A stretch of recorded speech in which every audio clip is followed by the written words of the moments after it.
So today we are going to start with a new subject called psychology. Now, what is the first thing that comes to your mind after hearing this word psychology? Basically, all will say that it's a subject to read human minds. Means after studying the subject, we can usually interpret the behaviors of normal human and can see what he is thinking or what his character might be, isn't it? You're partially correct. So it's a subject which deals to such kind of characteristics only. It deals with human mind. So basically, we know that every subject, whatever in what even in words in English, has a background of Greek background. Okay, so Greek has contribution to our modern English, even to some subjects. Psychology is one of them. Why am I saying is that this term psychology is actually made up of two Greek words. One is this psyche. Another one is logos. Although this logos or the logy is subject, logy word is very common because you have always heard in any of the subject you have read till class 10. Because for example, biology, okay, physiology. So everything which has a logy means a science. Okay, for example, biology in the case, if we say bio, what is bio? Bio is an organism. Bio means organisms, and logy means science. So, what is biology? It's a science of studying the organisms. So, in the same way, when logos or logi has been added to something called psyche, here psyche means the Greek word psyche means soul or mind, and the logos means science.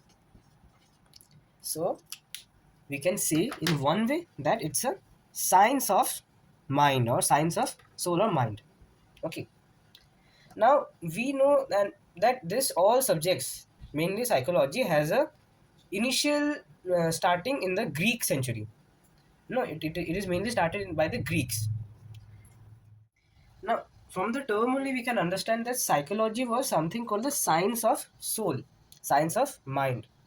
Now, this soul idea, this science of soul idea was given by none other than a Greek philosopher, very famous philosopher, Aristotle. And that's why we say that most of the subjects in English are actually from the Greek background only. This is one of the reasons, Aristotle. So he said that it's psychology is nothing but a science of soul.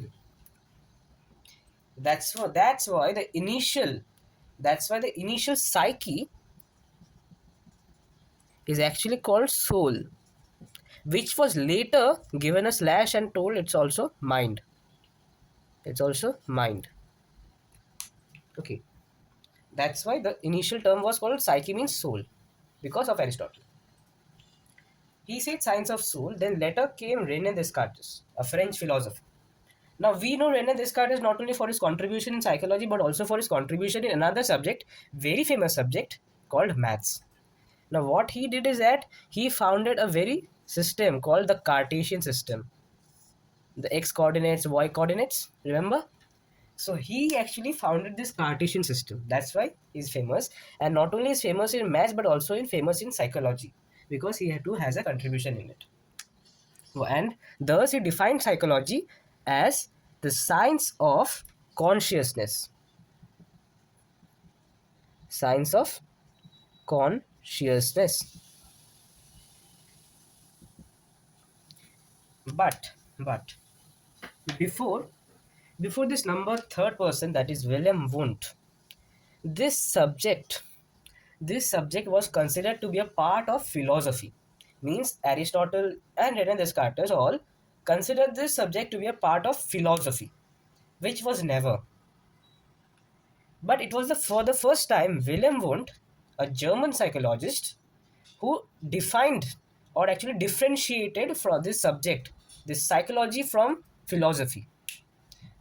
How? We will later know it. So Wilhelm Wundt and Edward Bradford Titchener gave the definition that It's a science of individual experience. What an individual experience is, because from the basic term, from the basic age old fashion, we have seen that what science does is that it usually focuses on something called experiences, individualism. And so William Wooden also tried to bring that idea in this new subject. What a man needs, what a man wants, what is the experience of an individual. So William Wundt established a new basic definition called the science of individual experience. Next came another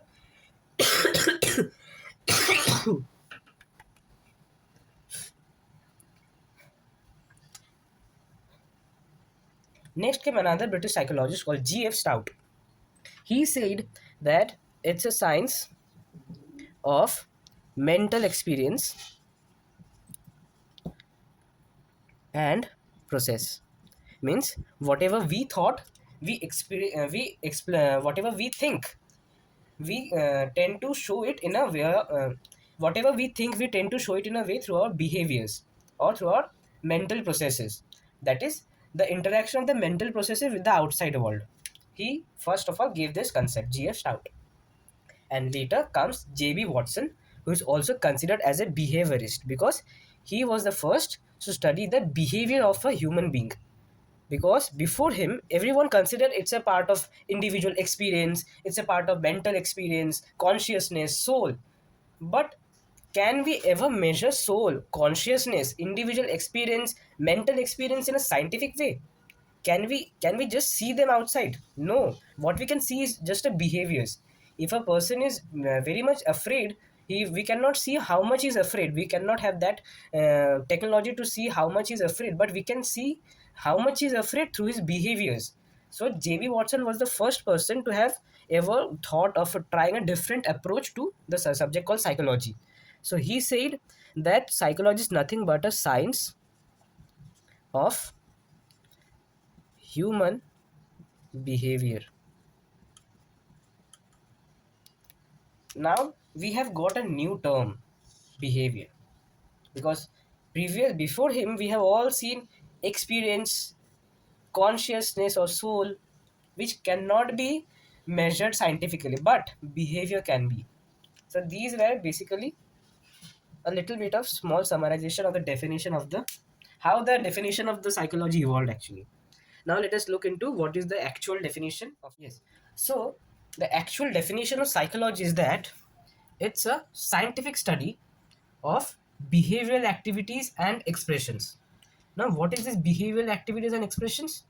The behaviors we show, the expression we express. Why? Because there is an interaction of our mental process with the outside world. Whenever we think something, whenever we interact with the outside world, there is always a first mental work which is going on inside our mind. Now, this work actually expresses its product in the form of behavioral activities or behavior we know. And the study of those behavior is called psychology.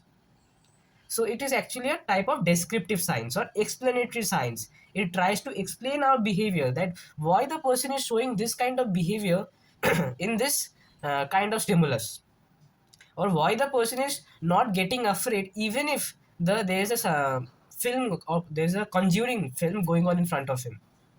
So these are some explanations which are given only by the subject called psychology, because it's a behavioral science. It actually science which deals with the behaviors of human beings. But yes, one thing to remember, it's not a pure or natural science like that of biology, physics, chemistry. It's a behavioral science. So this is the main definition of psychology. Now, from the beginning of this video, we are seeing that I am just repeating a very common word from the beginning. That is behavior. Even you can see here, behavior, behavior. So now let us understand what is this behavior. Understand what is behavior. Behavior is nothing but a collected name. Okay, a collected name for all such manifestations or expressions of life which we express of life, which relates to an activity. That is, it is means in simple word, it is anything an individual does which can be observed. That is only called behavior. Now, in this definition, actually, we have found two keywords: manifestations and activity. Okay, now let us see what is this manifestation or activity, because we know that it's a behavior is a collected name for all such manifestation and activities, but we actually don't know what is those manifestation and activities. So now let us understand what is those manifestation and activities.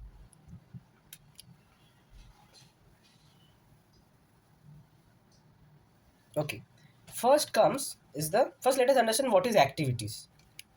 Now under this activities, there are three kinds of activities usually shown. What are those?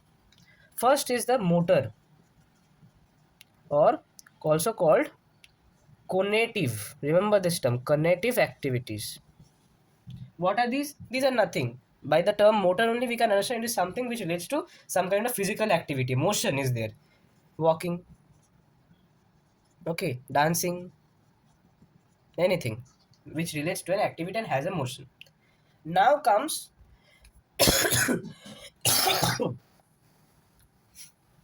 now comes the cognitive.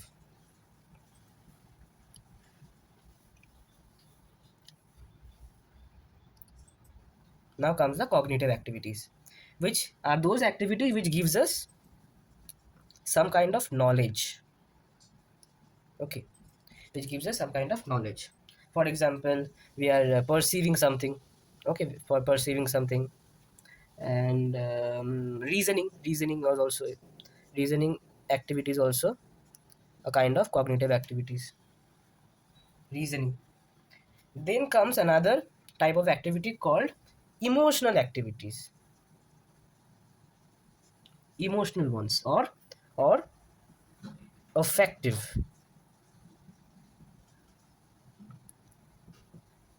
These are, for example, because there's a emotional feeling of happy, feeling of sad, angry, etc. But these activities depend on which thing? Manifestation, behavioral manifestation. Now what are those behavioral manifestation? Behavioral manifestations can be summarized into two broad categories.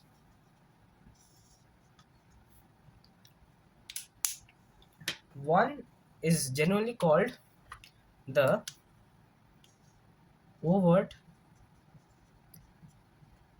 behavior.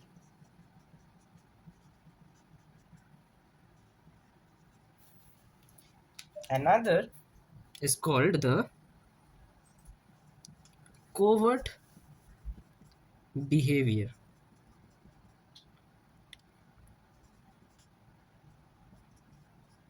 Okay, now what are these overt and covert behavior? Overt behaviors are something which are unconcealed. Unconcealed means which can be understood by another person from the outside, which can be visualized from the outside only. Okay, for example, I am slapping someone very hard. So this slapping behavior is actually seen by many teachers, many students, many friends, many person. So the behavior which can be seen from the outside, the behavior which is unconcealed,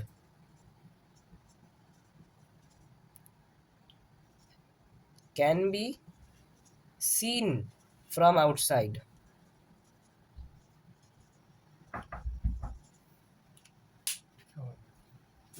Ask 5 minutes. Are called overt behaviors. I've slapped someone very hard. Okay. Now comes here covert behavior. Now comes here covert behavior. Now what is this covert behavior? These covert behaviors are those behaviors which actually manipulate these overt behaviors. So covert behaviors are those behaviors which the opposite of overt, cannot be seen from outside. Now, what do you think? Why did I give the example of giving a slap, tight, hard slap example? There's a particular reason, no? Okay.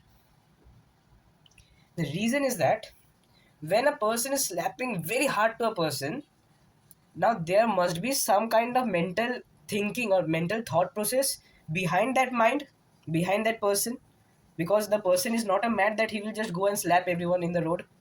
There must be some motive. So he must have thought something and then only had did the process of beating. Now this process of beating, which is actually seen by the outside, is called the overt behavior. But what led the person to do that overt behavior is actually called the covert behavior. So this is actually the covert behavior. So a general small trick to remember this difference between overt and covert behavior, because the term is very confusing, is that overt behavior, okay, overt behavior is something which can be seen from outside. It is not covered. Okay. But when we are putting a shield in front of it, this overt behavior is getting this overt behavior is getting type of blocked. That is it. The outside people cannot see that overt behavior. And that is only called covert behavior. Very simple. Yeah, simple kind of remembering trick. Acha. So these were all behavioral manifestation and activities. The basic umbrella term of behavior. Now there are main two more key terms, that is what causes these behaviors and others all. One is stimulus, another is the response. What is stimulus? Stimulus is the influence that the environment exercises on the organism, which initiates an activity. And what is that activity? That activity is called response. Very simple. And the response example is nothing but behaviors. Which behavior? Overt behavior. And sometimes it can also be covert ones. Very simple. So we are ending now today's topic this right moment. And from the next video we want to start with the nature of psychology, that how psychology has similarities in pure science, how psychology has similarity in biological science mainly, and mainly in social sciences. So till then, good night.